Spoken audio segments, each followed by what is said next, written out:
Hello, hello. Good evening, everybody. Tuesday. Welcome to episode number 5 of Food, Booze, Cigars. I am one of the 3 hosts here. My name is Chris, and I am this evening joined by my 2 other hosts and good friends. Jordan, how are you this evening? I'm good. How are you, Chris? And my other brother from another mother, Josh, how are you tonight? Yeah, I'm good. How are you, brother? I'm doing great, gentlemen. So tonight, folks, we are going to definitely continue on the path of pairing up some excellent food, booze, and cigars. I appreciate everybody that's been joining over the last couple of shows.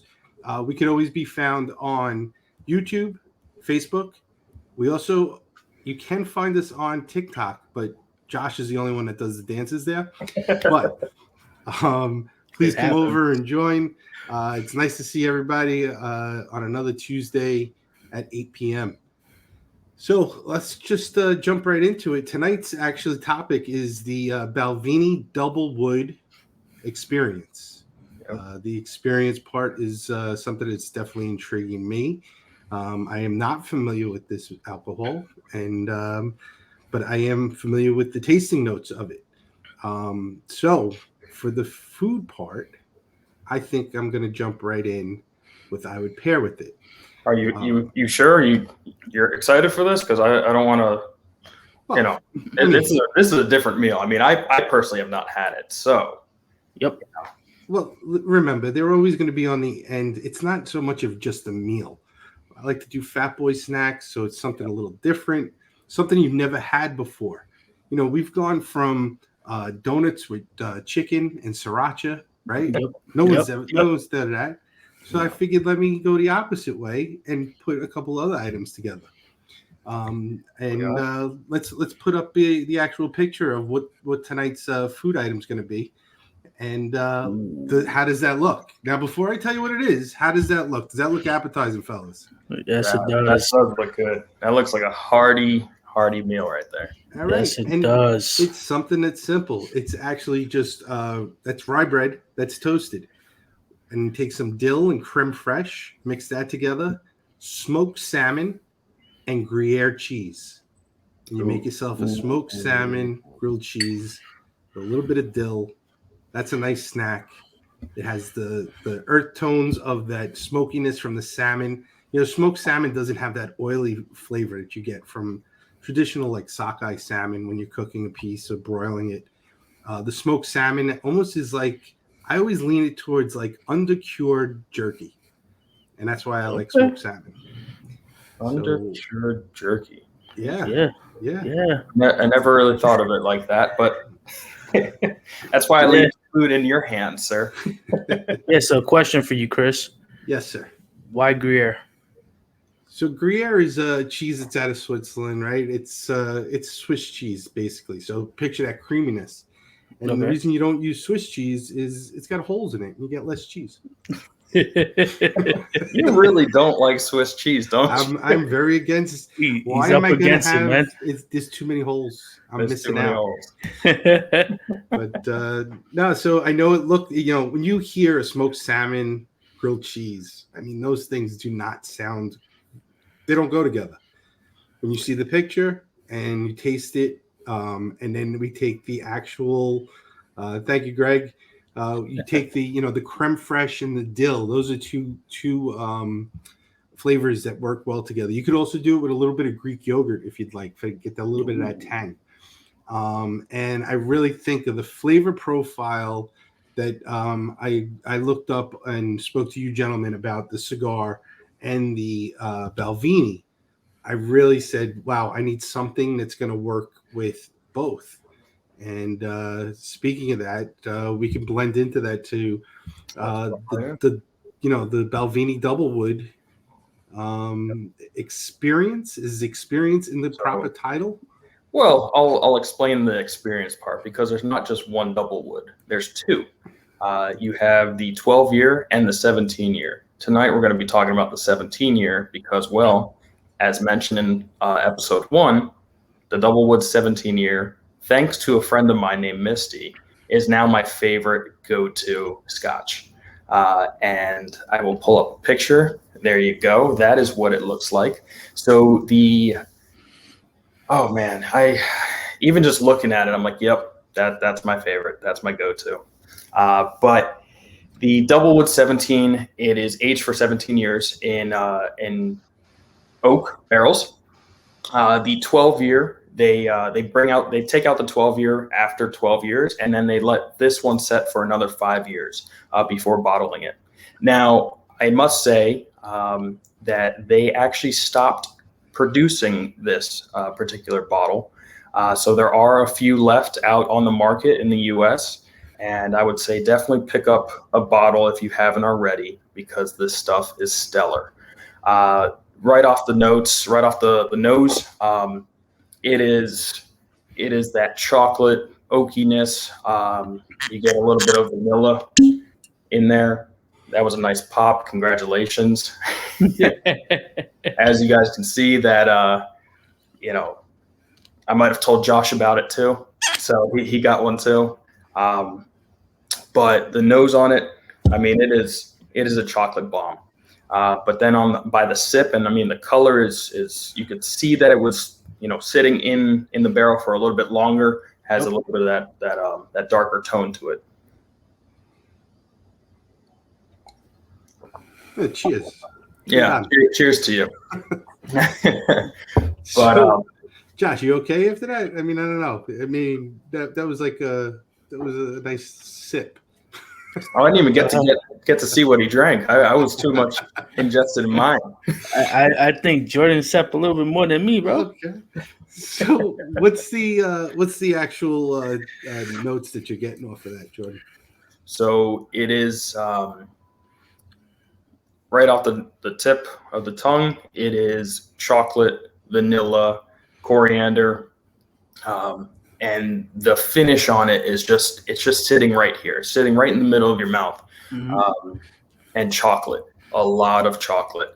Now the 12-year is very similar to the 17-year, but a little bit more on a floral note than it is on a sweet vanilla note. So this one is, I mean, I enjoy this a lot just because it pairs beautifully with cigars, and it's just an easy drinker. You don't have to put out rocks. Does it have that Scotch bite? I always associate where Scotch has more of a bite to it, and that I associate, of course, with the ethanol, the alcohol fumes coming off of it, opposed to an aged bourbon where those fumes are a little more suppressed. So what I actually compare a lot of Scotch to, and it's probably not the best rule of thumb, is actually Chivas. And I have to give a shout out to my grandfather, who I believe is watching right now, who introduced me to Chivas. And I'm going to keep something between you and I and Chris and Josh, excuse me. I'm not a huge fan of Chivas. I've been trying for years. I've been trying for years to try to convince him to try something different. So that alcohol fume that you taste off of Chivas, I don't get on this Balvenie. Okay. It's more subtle. Yeah. So sorry, grandfather. I apologize for that. So but, then that's great that it's would you say that there's a huge difference between the 12 and the 17? If you were to blind taste them side by side, would you what would be, besides you said one's floral and one you're getting more of that chocolate note right in the beginning? I could see that being a drastic difference. But if I was to put up two shots and you were to have them in reverse order or whichever way, would you be able to tell the difference, quality or just flavor profile? I think it really comes down to the flavor profile. Now, I will say right off the bat, I'll finish both of them, so you won't have to worry about saving any for later. But definitely, you'll taste the notes on it. With the 12-year, it's younger. It doesn't have as much characteristics as the 17-year does, just because of sitting in the barrel for 5 years longer. So you're gonna get it right off that smell. It's gonna taste younger. And I've done the side by side in the past. I just unfortunately don't have a bottle right now. I was told not to buy any more alcohol. I could hear you on that. Yeah, but all right. So we got these chocolate notes. The smoked fish aspect is definitely going to work with the flavor profile. My grandma's here, so my grandfather is watching. Hey. How are you, Grandma? So we know the smoked fish is definitely going to work with the Balvenie, right? That's a perfect pairing there.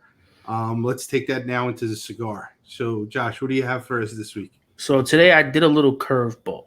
So this is kind of a small batch cigar, the Patina. Brand is also called Patina, and it's a Nicaraguan, but blend is undisclosed. So we do not know if it's a full Nico Puro or if it's mixed with other things. But this cigar I felt was going to go perfectly with the Balvenie. And if the Balvenie is going to go perfectly with that smoked salmon, it's going to act like a dessert almost after. So hinting on that chocolate. For me, once you smell it, it smells like Nesquik powder. So you get that chocolate powder on the wrapper before you even light it up. Once you light it up and the draw comes in, you're getting tons of more chocolate, but then a little bit of graham cracker. So that graham cracker, and then it hits you major pistachios. So pistachio with that nuttiness coming through, and you're just smoking and smoking. It's something you don't want to put down, that you almost have to put down to make sure you don't overburn the cigar. But you get spices on there. The spices does not burn, so it doesn't detract from any of the flavors from the Balvenie in any way. And it's just nice to round out all flavors. And it still holds that major chocolate note. Now, what's the size on that? And is it? I know you like box press. Is this a box press, or are we not going box press today? No, this is not a box press. This is just a regular cigar, and it's a Maduro. So kind of switching off. Last one we had like sort of like a lighter wrapper, Connecticut Habano. This is a Maduro, so we hit in it with a darker wrapper. So it's a little bit more nicotine, you can say, but if you have that good, nice little snack, and then the drink comes in, you won't get knocked over the head with the nicotine as much. So, but it does transition perfectly well with everything. Now, question for you, and I just thought about this. So, since we're having a smoked salmon and having a chocolate, scotch, it's chocolate note scotch, and then coming in with that pistachio, do you find that you get any smoke remnants from the cigar, or is it not overpower at all? It's not overpowering at all. So that's the beauty about this cigar. It's classified as a boutique brand, but it's still a regular production cigar. So the smoke on it, yes, tons of smoke that do come out of the cigar when you're smoking it, but it doesn't transition to feeling that smoke in your mouth. What you tend to get is that chocolate and the pistachio with a little bit of baker's spice. And then the pistachio still lingers though. So like let's say the chocolate is lingering from the Balvenie, that Balvenie chocolate is there, the pistachio's there. I looked at it thinking like a pistachio chocolate ice cream almost. No, because everybody has that every day. Every day, right? Just you know, you know what's coming into my mind right now?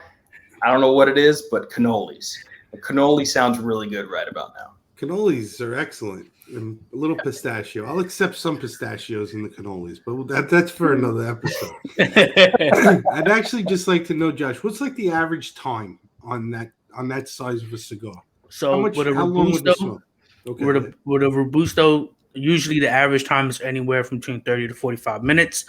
And then that becomes personal preference from there. Whether you smoke it too fast or you want to enjoy it, you could pretty much drag a Robusto out until like an hour and 45 if you want. So for me, generally it's 30 to 45 minutes. Okay. All right. So we have a cigar that starts off with Nesquik, finishes with pistachio. I got a Doublewood Balvenie that's actually starting with chocolate, right? So I got chocolate twice there. And then you're saying that I get it with the double wood. I get the whole thing. Is the experience what we just put together, Jordan? Oh, we just put it together. So the experience is actually we did the research and we made it a nice little package for you. So, folks, we just did the trinity of food, booze, and cigar. I don't think we need to move on, and I think we actually did that. I definitely, there's people in the chat that I see that are jumping in. I'd like to say hello to everybody. Thank you for joining. Yep. There's a couple of things that I don't know. We've talked about of what's the passion between an actual cigar, a good spirit, and food to go with it. So many people do them separately and talk about them separately, but we're here just to three regular schmoes that can show you that you can put some of this stuff together and actually make the experience out of that. Hello, Ann. Hey, Miss Ann. And I achieve every day to just look as half as good as you. So that's for me. We also made sure that we put our makeup on today. Somebody told us on the back end that we didn't wear our mascara. So you see it works out well, right? Hey, come on, man. With these eyes, look at these beautiful eyes. You don't even look at those eyes, right? These are lucky lashes, right? Wait. Hey. Hold on, I gotta do something real quick. I'm gonna put this up because I know exactly who wrote this, and that's my father. Even though it's on my mom's Facebook, I gave him a bottle of Malort. We'll have to do that one day. You should have your father on the show so I can have a conversation and really get to know all the situations of Malort. You might put on a mascara for that one. I might. But are there any other questions in the chat? I know let's just review real quick. So we got a grilled smoked salmon, grilled cheese smoked salmon. There you go, with the dill, a little bit of creme fraiche. Then we have the amazing Balvenie Doublewood experience. I'm going to throw that word experience in all over just to be that guy. But, it's in the oak cask, right? 17-year-old. Hope everybody likes it because you can't get any because it's very highly allocated and hardly any's left. So get the 12-year-old, which we now know has floral notes. And then the Patina, right? The Patina cigar, sitting in a Robusto size. I mean, I prefer personally the Nicaraguan wrapper to get that little bit of more of a darker nicotine pull, I guess you would say. But now you're telling me that it's like laced with Nesquik? Come on. It threw me off too when I first sniffed it, man. I was just like, whoa, is this like the powder to make chocolate milk? And then that's the first thing that popped in my head. Yeah.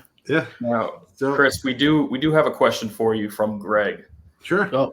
And it is: would you ever factor a mustard into the Sammy? I'm going with sandwich. For anybody that doesn't know what a Sammy is, and if so, what kind? Smoked salmon, definitely. I would go with more of a whole grain mustard. And the reason why, when you get the whole grains, right, you have the brown and the mustard seed, and that will actually work better. I would remove, of course, the dill. I'd remove the creme fraiche, and just go with the creaminess from the Gruyere, and then the spiciness of the popping of those mustard seeds and the whole grain. And then the smoked salmon works perfect with that. Listen, smoked salmon to me is underutilized. Yep. It's an excellent fish. Some people despise it, and I did that for a long time because I wasn't eating the proper one. And once you have it done the traditional way, or even sable, people don't even talk about sable. I'm originally from New York. I don't know if everybody knows that. I didn't say water or coffee, but sable is I would go for sable before smoked salmon. And to think about it, that's the smoked paprika that's in there. That would even lend itself even better. So you can make that same sandwich with the sable, and that would work great with the Balvenie as well. Well, I must tell you, if you ever need any smoked salmon, call me. We have some Jewish holidays coming up soon, so they'll be there. Now, the question with the smoked salmon, I enjoy mayonnaise. Could you instead of doing creme fraiche, could you do mayonnaise on that sandwich? No. Uh-oh. No. Uh-oh. Uh-oh. No. Could you? Of course. Listen, have fun with food. I always say, you never know until you try, right? Listen, people got tuna in cans, add mayo to it, and they have a field day.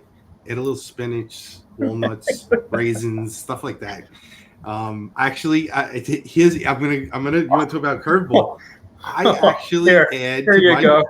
Wait, let's get the other one right after that one. That's it. There we go. There we go. That's so true. We got a lot of heat around regular tuna fish, right? Yep. Right, skipjack or right. Just take that and make your traditional. Right, you're gonna add your mayonnaise to that because you're the mayo guy.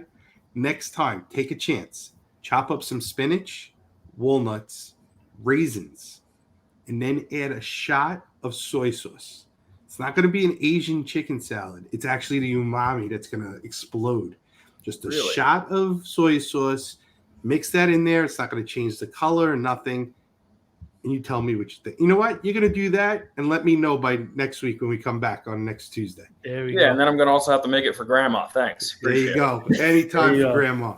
Well, folks, it's we're about hitting that time. I want to thank everybody that's joined us tonight in the chat. Again, please follow us on Facebook, YouTube. Josh does his dances on TikTok, so you need to go and follow Fubu Cigars on TikTok. And Clubhouse, where it all started. Yeah, that's where this started. Yep. So, for myself, thank you, and can't wait to see you guys next week. Guys, final words. I was told that I cannot use mayonnaise in my smoked salmon, so I got something out of this. I'm happy that I was able to show everybody my favorite Scotch, which is the Balvenie Doublewood 17-year, and try a new cigar. And the price point for everything is definitely more expensive than most people would like to spend, but I'm happy that we were able to do this. So thank you, Chris, for hosting this week's podcast, this week's episode, and thank you everybody for being here today. Tuesdays I really look forward to. Thanks to everybody here and for our audience. So thank you. Well, I'm gonna be like Karen and say we want more s'mores. Yeah, Jordan's got to start cooking on those s'mores. I sent recipes, the whole pictures, the whole thing. Don't forget the pretzels on the top. Thank you very much, everybody. John, good to see you. Thank you, John. Everybody, till next Tuesday. Be well. All right. Have a good one, everybody. Bye-bye.